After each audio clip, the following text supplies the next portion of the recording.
So the next award is the prestigious AIOS RP Dhanda Award, which this year is going to be given jointly. Dr. RP Dhanda, sir, was a pioneering Indian ophthalmologist who performed one of India's first corneal transplant. And for his recognition on corneal surgery and the impact on Indian ophthalmology, AIOS is honored to have the award of Dr. RP Dhanda Endowment Award in sir's name. This year, we are honored to have Professor Radhika TANDON, Madam, as the recipient of this prestigious award. Madam is the chief of the Dr. Rajendra Prasad Center of Ophthalmic Sciences at AIMS, New Delhi. Is ma'am here? Yeah, thank you. Over to you, ma'am. Thank you.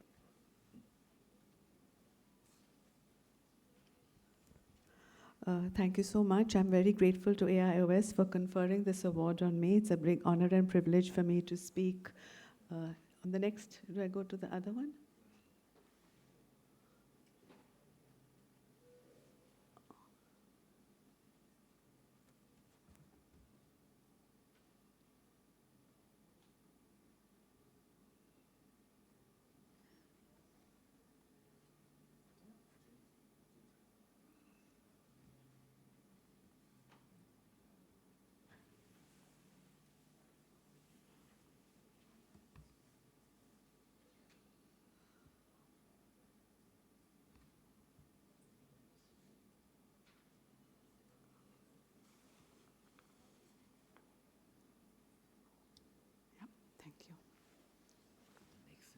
Sorry about that. So I have been fortunate that I have had an opportunity to study at the All India Institute of Medical Sciences for my MBBS and then my MD ophthalmology as well. And recognizing the contributions of Dr. Dhanda, he is a pioneer, as Vardhaman mentioned, credited with having done the first successful corneal transplant. And he has also done a lot to promote eye banking, because as we all know, eye bankers and corneal surgeons have dual roles and responsibilities. And I'm going to give you a little bit of a perspective of my journey for corneal transplantation and eye banking, advancing standards and shaping the future. Originally, when I started my career, when we do post-graduation, we are exposed to all the subspecialties. And subsequently, my chosen field was not cornea. It was actually squint and neuro-ophthalmology. But then I had an opportunity 5 years after being a faculty in strabismus and neuro-ophthalmology to shift to cornea.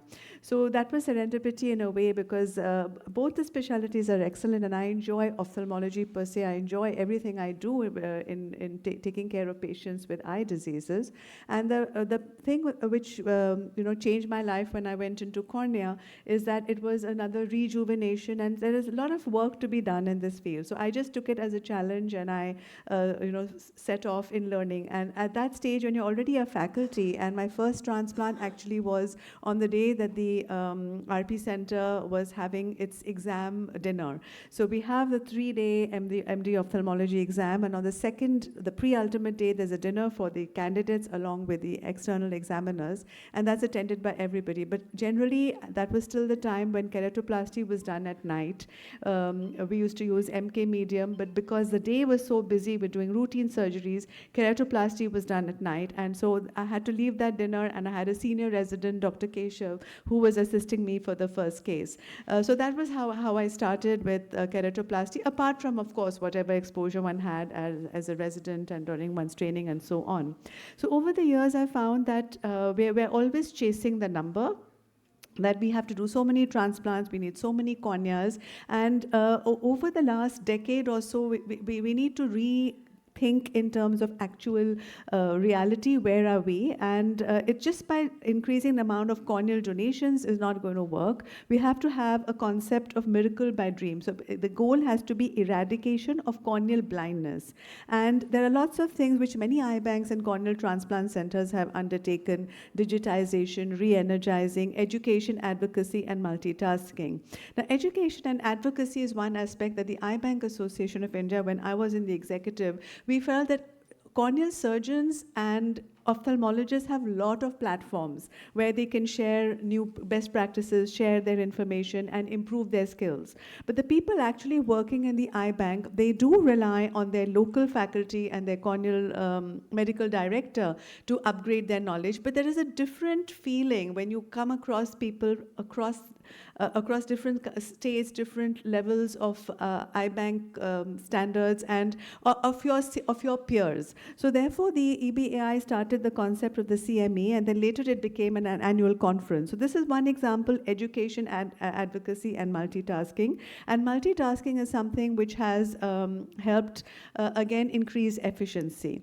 So upgradation and modernization of eye banking services, integrating traditional innovative policies and current best practices. The simple thing was that there was a tradition to go for whole globe enucleation, and then there was a transition that you go for in situ removal. So this has made a lot of difference, apart from the fact that it is easier for the family to accept that only the cornea has been taken out and not the entire eye. But what it has done is, in many government eye banks, it has reduced the death preservation time. Because what used to happen earlier, there would be death enucleation time, which may be half an hour or 1 hour. Then that globe would travel to another place, and there again the technician may be only wandered, or cornea may actually have come in the night, or the globe would have come at night, and the next day somebody has gone off on another call. There may have only been one technician. So sometimes, though the death recovery, death enucleation was 1 hour, sometimes the death preservation would be unnecessarily 16, 17, 18 hours.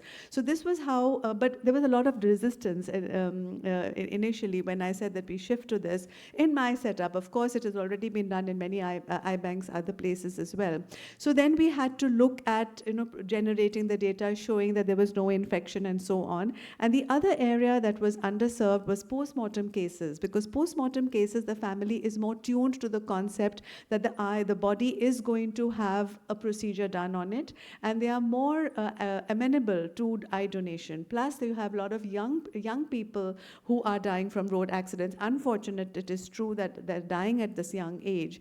But at least it is an opportunity the family to give the benefit of that donation of sight as a gift of sight to somebody else. So this was the thing we had to actually prove, that whole globe enucleation versus in situ excision was by a prospective comparative study, randomized clinical trial. And then often we would have a shortage of cornea, so we would have to maximize the utilization of whatever cornea we had. So therefore, use the anterior layer for anterior lamellar keratoplasty, posterior for endothelial keratoplasty, and then use the limbus for limbal stem cell transplantation and so on. And some countries don't permit this. So this can be regulations. So you cannot blindly follow the regulations or the best practices of one nation in another country. So in India, there was a need. So we would not blindly, say that this is not, there's an embargo. If required, and if proper safety precautions are taken, one cornea can be used for more than one recipient.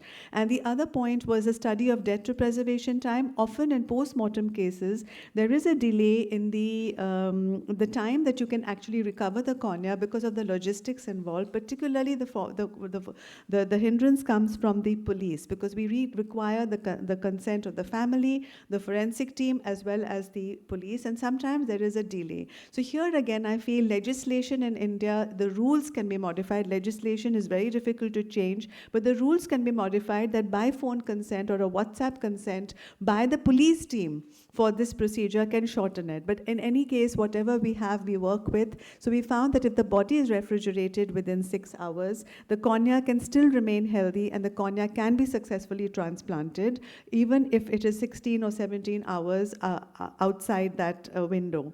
So we looked at the death preservation time, endothelial cell density, and refrigeration, and we concluded that it's perfectly fine. However, we are sending a culture, because often in mortuaries there will be an autopsy performed, and there may be a simultaneous autopsy being performed on another table. So there is a bit of a contamination in the room, so the mortuaries have to have a HEPA filter and clean air and so on.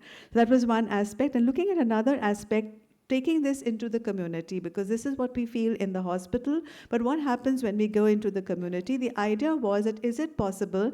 And it is the government of Punjab which took it up as a challenge. They said, okay, let us at least try to take care of the surgically treatable backlog, and can we do it as a mission mode? So the government of Punjab had a task force which was led by the then health secretary, and they said, let's first get this initiative through the government machinery, get a list of just the number of patients who are registered and waiting for keratoplasty, just have the numbers and adjust. So based on the galvanization of the forces available, we were able to contact all the stakeholders, and certain policies and regulations, because of the involvement of the government, could be taken straight away. A simple example is that in Punjab, the registration fee for an eye bank or a corneal transplant center was 1.5 lakhs, which was very prohibitive. So based on her push, it was modified to 10,000, which is still higher than other states. Other states have it as 5,000. But I appreciated that the government is using its own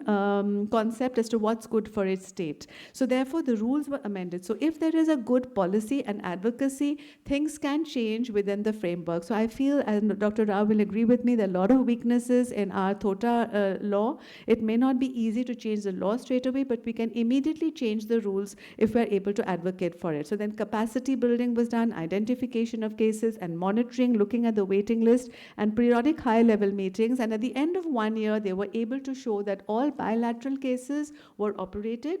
Here I will admit that all the corneas were not generated locally. Some of them were outsourced from other states using the EBAI cornea distribution program, which was along with SightLife. So there was an understanding that there is a shortage of tissues locally, but there was a surplus of tissues in other parts of the country. So rather than letting them go to waste, the idea was to have a better collaboration and cooperation. I'll just quickly go through this, therefore, that this is how the data was collected. It doesn't matter what the data is, it just shows that there has to be that due diligence and that push that the data has to be provided. And here again, we had many surgeons who did not have their training certificate. So they did not have the proof of training. They were not fellowship trained, but they were doing corneal transplantation for years before the TOTA Act. So then the government of Punjab said that they added a sentence that if a surgeon has already been performing keratoplasty, you don't have to run around now and produce some false certificate of training.